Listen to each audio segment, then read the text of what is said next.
everybody, welcome back to Brush with Coaching with me, Martin Carter. So 57 years ago this year, Dr. Martin Luther King stood on the steps of the Lincoln Memorial in Washington and uttered the immortal words, "I have a dream." It remains one of the most evocative, famous and powerful phrases ever. But it nearly didn't happen. By the time Dr. King got to that part in his speech, he'd already been speaking for about 12 minutes from a pre-prepared script. Now it was a typically powerful speech, but it was probably by that point not going to be one that was going to shake the world to its foundations and echo through the generations. And then Mahlia Jackson spoke.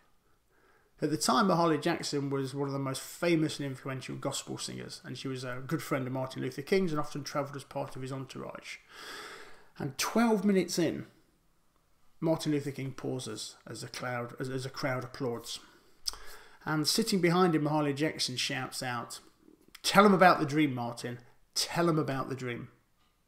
Clarence B. Jones, Dr. King's scriptwriter, reports that at that point, you can see it on the full-length video of the speech, Dr. King pauses, looks at the crowd, pushes his notes to one side, takes a deep breath and utters the immortal words, "So even though we face the difficulties of today and tomorrow, I still have a dream."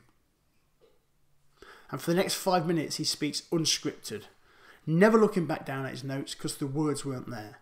The words were written in his heart and were written in his soul. They might have stayed there were it not for Mahlia Jackson's encouragement at that point, at that time, encouraging him to tell him about the dream, Martin. The I Have a Dream speech, 5 unscripted, heartfelt minutes, was a watershed moment in the civil rights movement. But it wasn't the crucial moment. Now, the crucial moment happened sometime before, maybe in a bar, maybe in a restaurant, maybe in a hotel room or on a long car journey, when Dr. King shared his dream with a small group of people around him, including Mahlia Jackson.